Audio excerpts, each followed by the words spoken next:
Today I want to share a story so heavy with guilt and choice that it forces a man to face who he truly is, deep in the unforgiving American frontier.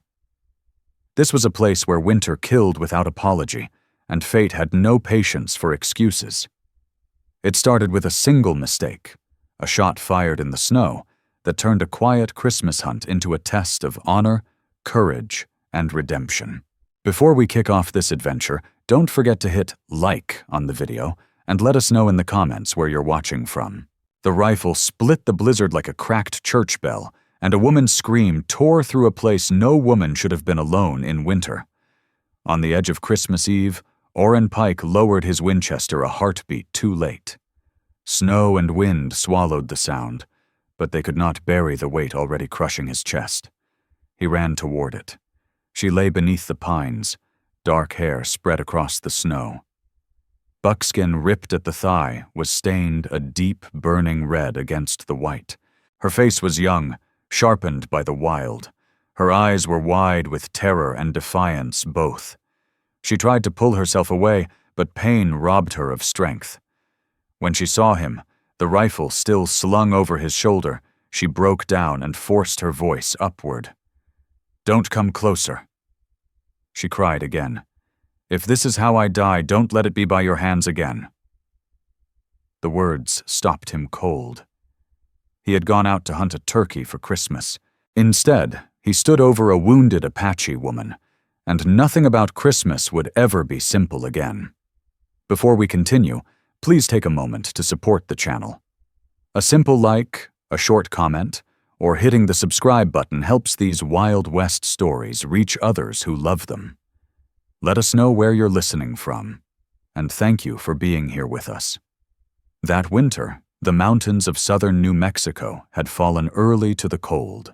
Snow clung to black pine branches like silent warnings, and the wind moved through the ridges with a low, restless groan, carrying the scent of ice, sap, and distant smoke. This land did not yet belong to towns or fences. It belonged to storms, to animals who knew when to vanish, and to people who learned early that mercy from the earth was never promised. Cedar Pine Homestead lay miles away from that frozen hollow, lower in the valley, where the trees thinned and the wind lost some of its edge. The cabin was small, but stubborn, built by hands that believed warmth was something you fought for. Orrin Pike had already begun preparing for Christmas, though the day was still several mornings away. Pine branches were set above the doorway. The oil lamps had been cleaned and lined up, ready to be lit before dusk on Christmas Eve. As always, Orrin believed the darkness should never be allowed to win that night. Her husband, Bram Pike, spoke little, but every year he made certain the fire burned strong until morning. Orrin Pike had been raised on those quiet rituals. He learned early that Christmas wasn't about plenty, but about returning. Returning home, returning whole, returning with proof you had survived another year. That was why he had taken his rifle into the mountains despite the weather. A turkey on the table mattered to his mother more than she would ever admit. And Orrin had never been good at letting her down. He was a man shaped by distance and silence. Years of hunting and trapping had carved patience into his bones and restraint into his voice. He moved carefully, like someone who understood how quickly the world could turn against you. Old scars lay hidden beneath his coat, some from weather, some from men. But he never spoke of them. He trusted his rifle, his instincts, and the belief that if he kept moving forward, he would always find his way back.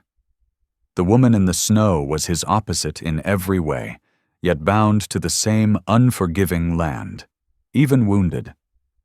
There was nothing fragile about her.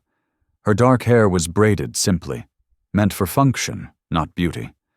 The buckskin she wore was thin in places, carefully mended, made for movement rather than show. Her eyes were dark and alert, despite the pain. Fear lived there now, yes, but so did something older and harder, the will to survive no matter the cost. She hadn't screamed for help. She had screamed because pain demanded it, because life had been torn open without warning. And now, as snow continued to fall around them, two lives that had never been meant to meet were bound by a single shot fired in a Christmas storm. One man carrying guilt, one woman bleeding into the earth, while the mountains watched without judgment. The storm did not ease when Oren reached her. Snow kept falling in thick, slanted sheets, driven sideways by the wind, blurring the world until there was nothing left but white, breath, and pain. She lay half-curled against the roots of a pine, one knee bent at a wrong angle. Blood darkened the snow beneath her. She saw him instantly. Oren stopped several steps away. Slowly, deliberately, he slid the Winchester from his shoulder and set it on the ground, nudging it farther away with the toe of his boot. Then he raised both hands. Empty. His chest tightened, knowing no gesture could undo what he had done. "I didn't see you," he said, his voice rough, nearly torn apart by the wind. "I thought it was an animal." Her jaw clenched. She didn't answer. One hand pressed hard against her thigh, fingers slick with blood, knuckles white from the effort of staying awake. Her other hand clawed at the snow, as if she might still drag herself backward, away from him, away from the man who had fired the gun. When he took a single step closer, she flinched violently, a broken sound ripping from her throat. Tears welled despite her resistance, streaking down her face and freezing almost as soon as they fell. Her English was clear but strained, every word forced through clenched teeth. "You've done enough." Oren nodded at once and stopped. "You're losing too much blood," Oren Pike said. "If I don't bind it, you won't last the night." Her lips tightened into a hard line. She shook her head once, stubborn even now. Then another surge of pain tore through her, and she gasped despite herself, shoulders quivering. She tried to swallow the sound, clinging to what dignity she had left, but tears slipped free anyway. Quiet, unstoppable. Oren lowered himself slowly to one knee, careful to keep space between them. "I won't touch you unless you say so," he told her. "I'll move slow, and if you tell me to stop, I stop." She looked at him then, not at the rifle, not at the snow, but at his face. Her eyes were dark and fierce, even through the pain, searching, weighing. After a long moment, she gave a small, reluctant nod. "Be quick," she said, "and don't stand behind me." "I won't," he promised. He tore thin strips from the lining of his coat, his hands trembling as he worked. When he pressed the cloth to her wound, she drew in a sharp breath and turned her face away. Her jaw locked so tightly it trembled. She made no sound, but tears kept spilling, sliding down her temples into her hair, her body caught between endurance and agony. Oren's throat tightened. "I'm sorry," he murmured again and again, not asking for forgiveness, only needing to say the words. She didn't answer. She fixed her gaze on the trees, breathing shallow and measured, refusing to break. When the bleeding finally slowed, her shoulders sagged slightly, the tension easing just enough to reveal how violently she was shaking from the cold. "What's your name?" he asked, desperate to keep her awake. After a pause, she said, "Senna." "I'm Oren," he replied. "Oren Pike." She acknowledged it with nothing more than a blink. "You can't stay here." "I've got a camp not far," he said. "Fire, shelter. If you try to wait this storm out, you won't walk out of it." She tried anyway, shifting her weight at once. Pain ripped through her instantly. She cried out despite herself and collapsed back into the snow, breath breaking, tears spilling freely now. The truth was undeniable. Oren crouched lower, careful not to crowd her. "You can't," he said gently. "And if you try, you'll start bleeding again. I can carry you." Her head snapped up. "No." "I'll ask before I touch you," he said quickly. I'll move slow and I'll put you down the second you say so." She shook her head, panic flashing across her eyes. The thought of being lifted by him, of giving up that much control, terrified her more than the cold. She wiped at her tears angrily, furious with herself for crying. But the wind screamed louder. Snow clung to her lashes. The cold crept deeper into her bones.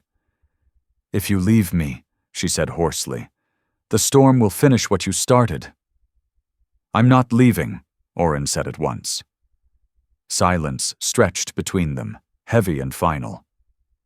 At last, Senna closed her eyes, just for a second, as if releasing something she'd been holding too tightly. "All right," she said quietly, "but only because there's no other way." Oren nodded, careful, almost reverent. "I swear I'll get you there." As the storm closed in around them, Senna made the hardest choice of the night. Not to fight, not to flee, but to trust. The cold had left her no other mercy. The camp survived the storm by inches. Oren carried Senna through the rest of the night, his boots breaking through drifts already filling in behind them. He did not rush. He did not falter. Every step was measured to her breathing, to the weak way her fingers clenched into his coat whenever pain surged through her leg. When he finally set her down beside the fire, dawn was still hours away, and the wind had not yet loosened its grip on the mountains. For the first day, Senna drifted in and out of consciousness. Oren stayed close, never crowding her, never turning his back for long. He fed the fire constantly, melted snow for water, warmed strips of cloth before changing her bandages so the cold wouldn't bite deeper into her flesh. Each time he touched her leg, her body stiffened. She fought the pain with clenched teeth. Tears slid free despite her efforts to stop them. Dark lashes wet against frost-paled skin. She didn't sob, didn't plead. She endured. Oren learned to recognize the moment just before the pain overwhelmed her, when her breath hitched and her hands began to tremble. "I'm lifting the bandage now," he would say quietly. "I'm pressing here. Tell me when it's too much." Sometimes she nodded. Sometimes she closed her eyes and said nothing. And sometimes she whispered, barely audible over the fire. "Now," when she needed him to stop. He slept little that first night, waking at every change in her breathing, every involuntary sound she tried to swallow. When the storm finally weakened, it left behind a silence so deep it felt fragile. The second day passed more steadily. Senna stayed awake longer, her eyes sharper, the fog of pain lifting just enough for her to study him. She noticed how he always checked his hands before touching her wound, how he kept his rifle leaned far from where she rested, how he offered food and water before she asked. When the pain came hard, she still cried. But now she didn't turn away from him when she did.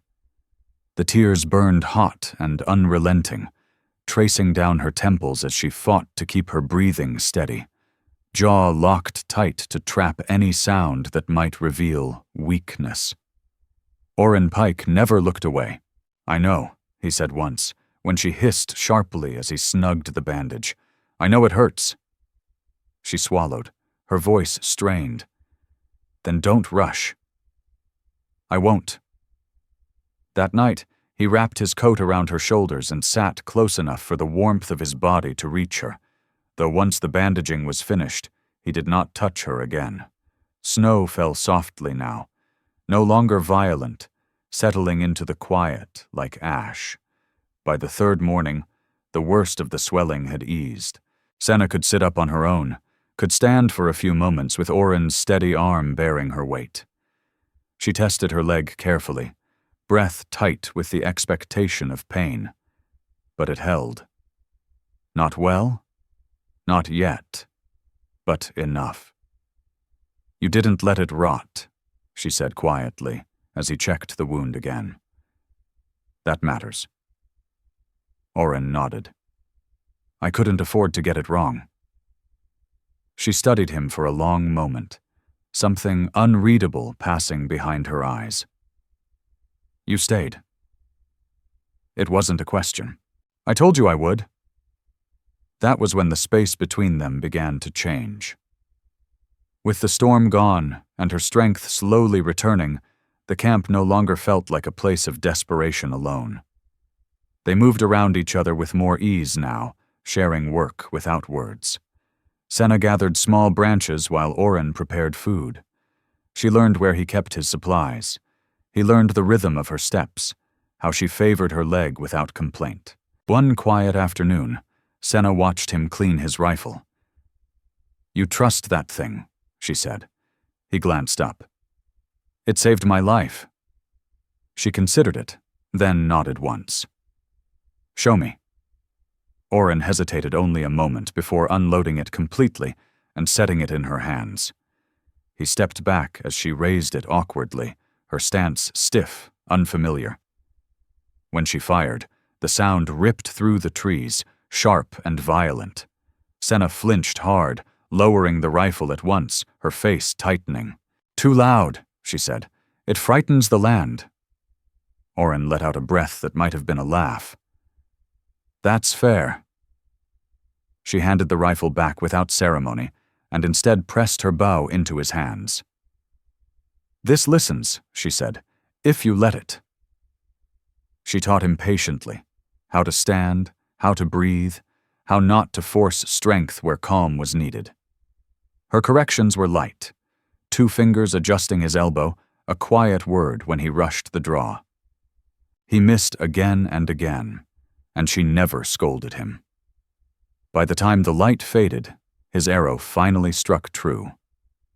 The following morning, they found turkey tracks cutting across fresh snow. Oren looked at the rifle leaning against a tree, then at the bow in his hands. He chose the bow. The arrow flew silent. The bird fell without a sound.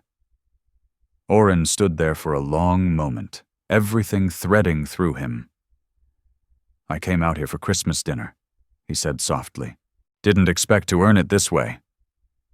Senna met his eyes, something warm and cautious settling there. "Then you learned," she said, "and learning changes what comes next." The fire burned low behind them, steady and warm, as if agreeing they hadn't strayed far from the camp when the mountains closed in around them. The valley narrowed, trees pressing closer, the snow beneath their boots untouched and unnervingly smooth. Oren felt it before he understood it. The wrongness of the quiet, the way sound folded inward as if the land itself were holding its breath. He slowed instinctively, one hand lifting in warning. Senna's steps faltered, her shoulders tightened, her breath caught in a way Oren had learned to recognize over the past days. Then they appeared, shapes breaking free from stone and timber, silent and sudden. Dust-hollow men emerging from every direction at once. Bows were already raised, arrowheads dull and patient against the white. The circle tightened with practiced precision, leaving no open path, no room for retreat. Oren reacted without thought. In one swift motion he drew his revolver, stepping back until his body fully shielded Senna.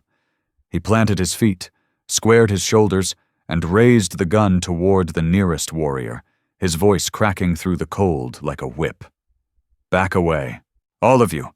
Take one more step and I swear." The circle stiffened. Bows drew tighter. A dozen eyes hardened at once. From the far edge of the ring, a voice rose, deep, commanding, edged with fury. "White man," it said, "you stand with iron drawn over my daughter." The words struck Senna like a blow. "Father," she cried. The warriors parted as Kiona stepped forward, tall and unyielding. His gaze locked not on Senna, but on Oren's gun. His expression darkened when he saw her position behind him, her uneven weight, the dark bandage wrapped around her leg. "You hold her captive," Kiona said coldly. You wound her, then hide her in the mountains. Lower your weapon." Oren did not move. His heart thundered, but his hands were steady, the barrel unwavering. "She wasn't taken," he snapped back. "She was hurt. I stayed. I protected her." Kiona's eyes burned. "You protect her with iron and threat." "Enough!" Senna shouted before Oren could stop her. She stepped forward and seized his forearm, wrapping both hands around it with surprising strength. Her touch was urgent, grounding. "Lower it," she pleaded. "Please." Oren turned his head just enough to see her face, pale, fierce, eyes shining not with fear but resolve. She shook her head once, silently begging. Slowly, painfully, Oren lowered the revolver. He did not holster it, not yet, but the barrel dipped toward the snow. Senna stepped fully into view, leaning on him for balance. A ripple of gasps moved through the warriors as they saw the bandage, the stiffness in her stance. Kiona strode forward, fury breaking through his control. "You are wounded." "Yes," Senna said, breath tight. "But I live." "Who did this to you?" Kiona demanded, his eyes never leaving Oren. "I did," Oren said before she could speak. "By mistake. Hunting. I thought—" He stopped, his jaw tightening. "I was wrong," he said. "And I stayed. I kept her alive. If there's punishment to be taken, it's mine." A murmur rippled through the warriors. Sharp, dangerous. Kiona stepped closer until only a few paces stood between them. "You think staying earns forgiveness?"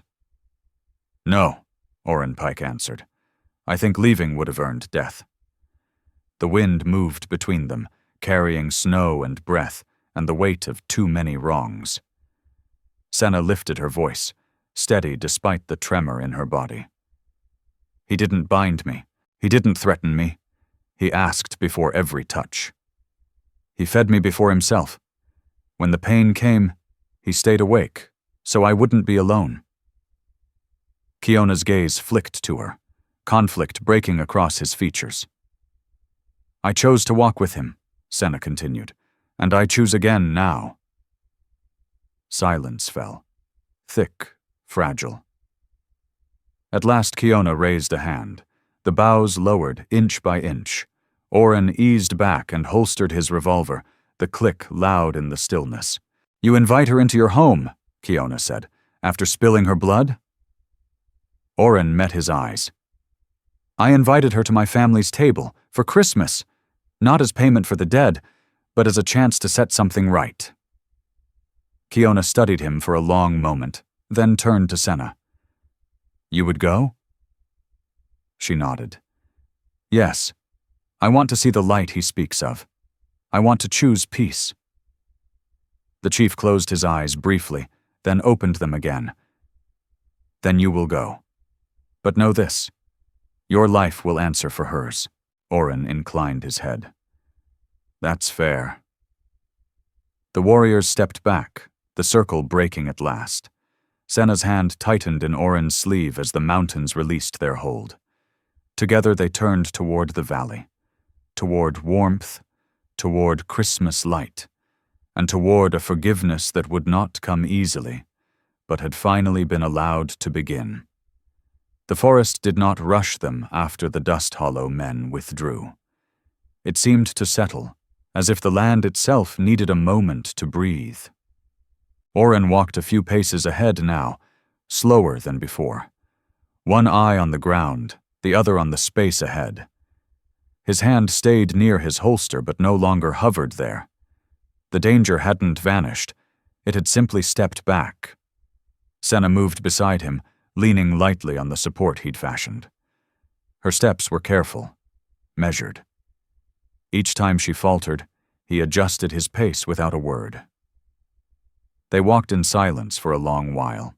What had passed between him and Kiona weighed on Oren, not as fear, but as responsibility. He replayed the instant he'd drawn his gun, the raw instinct to shield her, the certainty that he'd rather take the arrows himself than watch her fall again. The realization unsettled him more than the confrontation had. Senna sensed the change. "You didn't have to stand that way," she said softly at last. "Yes," he replied. "I did." She studied him, the corner of her mouth lifting faintly. "Then you understand what you offered my father." They followed the slope downward as the trees thinned and the wind softened. The air grew less sharp, carrying with it a faint, distant smell of smoke. Human smoke, not wildfire. Oren knew it at once. "Cedar Pine is close," he said.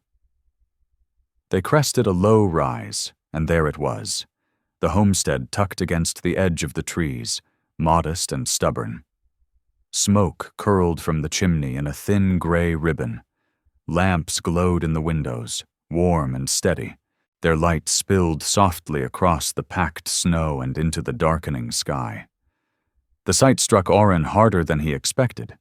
He hadn't known how deeply he needed to see that light until it was there.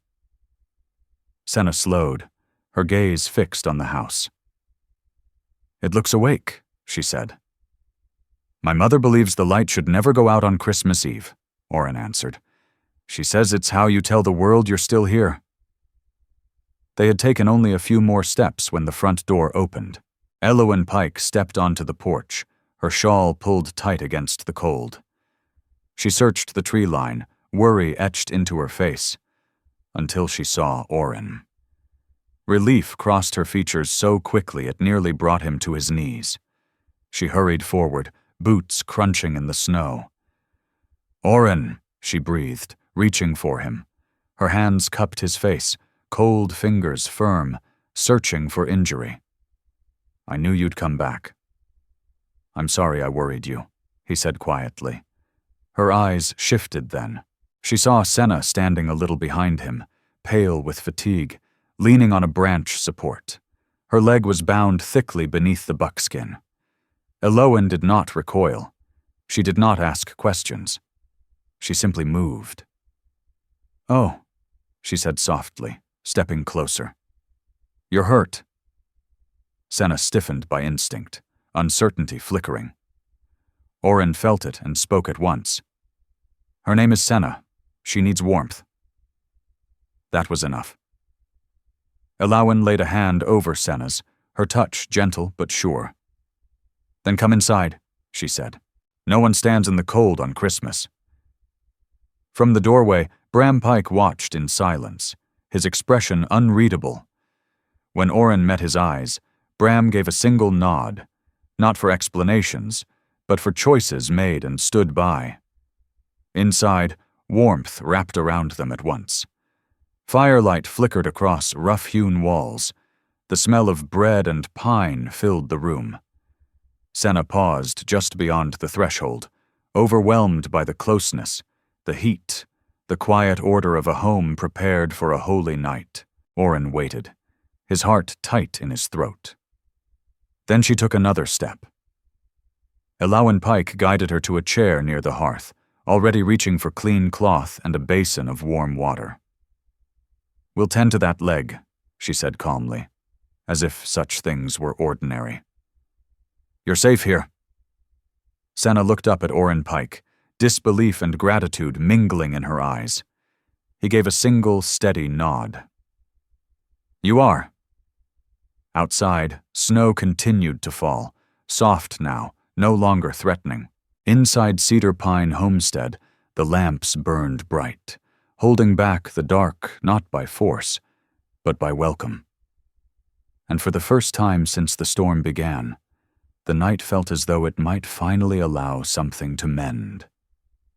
The warmth of the cabin settled around Senna slowly, like something she wasn't used to trusting all at once. Elowen worked with quiet efficiency, cutting away the old bandage and cleansing the wound with water warmed at the hearth. Steam rose gently in the lamplight. Senna tensed at first, then eased when she realized the woman's hands were steady, practiced and gentle. There was no fear in Elowen's movements, only care. Bram Pike added wood to the fire without a word, his presence solid and watchful, saying more in silence than many men ever managed with speech. Oren stayed back, giving space, though every instinct pulled him closer. He watched Senna's face as pain flared and passed, saw how her fingers tightened around the chair. Yet she made no sound. When it was finished, Elowen wrapped the leg carefully and tucked a blanket around Senna's shoulders.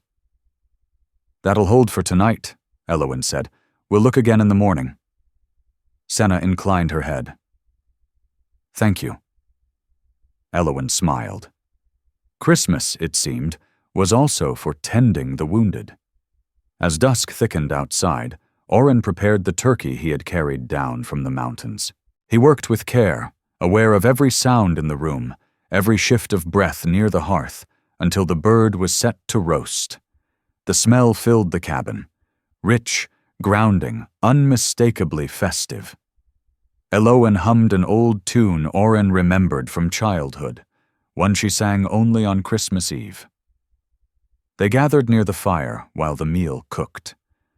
Bram poured warm cider into chipped mugs and handed one to Senna without ceremony. She accepted it with both hands, letting the heat sink into her palms as the lamps burned steadily along the walls, their glow pushing back the long winter shadows. "This is our way," Elowen said gently. "We keep the light on all night." "So anyone passing by knows there's warmth here," Senna replied, thoughtful. "In my village we tell winter stories, so no one forgets who they are." Elowen nodded. "Then we're not so different." Dinner was unhurried. They ate slowly, sharing food and silence in equal measure. No one asked Senna for explanations. No one pressed Oren for details. The night itself seemed to grant them a truce. Later, as the plates were cleared and the fire burned low and steady, Bram motioned Oren toward the door. The cold pressed in when they stepped onto the porch, stars sharp above the snow. "You brought home a fine bird," Bram said at last. Oren nodded. "I did." Bram looked at him sidelong, then back toward the dark trees beyond the yard. "But that isn't what I'm proud of tonight." Oren waited. "You could have ridden on," his father continued. "Men do that. They tell themselves the storm decided things." He paused, breath clouding in the cold. "Instead, you stayed. You took responsibility for what you set in motion. That matters more than any meat on a table." Oren swallowed. "I don't feel proud." "You don't have to," Bram said. "Pride comes later, if it comes at all. What matters is that you learned." He turned then, meeting his son's eyes. "When you find something worth carrying the weight of, don't ever let it slip away. The land will test you enough without you surrendering what you've earned." The words settled deep, heavier than praise, steadier than approval. Inside, Senna stood by the window, watching snow drift past the glass. Oren returned to her side. "I meant what I said," he told her softly, "about wanting you here, not because I owe you, because I choose it." She studied him, measuring the truth of it. "I chose to come," she said. "That matters to me." "It matters to me, too." Elowen watched them from the hearth with the knowing patience of someone who had seen many winters and understood what it took to survive one together. When the night grew late, she showed Senna where she would sleep. A small bed near the fire, close enough to warmth to keep the cold away. Oren paused at the doorway. "If you need anything," he said, uncertain. He didn't finish the sentence. "I'll be right here." Senna met his eyes, steady, certain. "I know." As Oren Pike stepped back into the main room, Bram Pike laid a hand on his shoulder. Brief, but firm. Nothing more needed to be said. Outside, the mountains rested silent beneath the stars. Inside Cedar Pine Homestead, the lamps burned through the night, standing fast against the dark. Christmas passed without grand speeches or ceremony, only warmth shared and wounds carefully tended. And when morning arrived, pale and clear across the snow, Senna woke knowing she had crossed more than a mountain valley. She had stepped into a future she had chosen. And Oren, carrying his father's words like a compass, knew he would not let what truly mattered slip from his hands. Finally, let me send my deep thanks to you. Thank you for giving your time to this story. Some journeys shape us, and we hope this one left a mark on your heart. There are more paths ahead, more legends of love, hardship, and redemption beneath the western sky. Please subscribe, leave your thoughts, and travel with us once again. Thank you, and God bless. Aviso legal. Disclaimer. The stories presented here are creative expressions and may mix historical inspiration with dramatized scenes. AI tools contribute to some elements of voice, imagery, and structure, but every published story is refined by editors and creators to ensure authentic emotional impact. We honor YouTube's policies and do not generate deceptive likenesses or artificial depictions of real people. All audiovisual components are legally licensed. Any use, redistribution, or alteration of this content must be granted through written consent. Your presence here means a lot. Thank you for supporting artistic storytelling.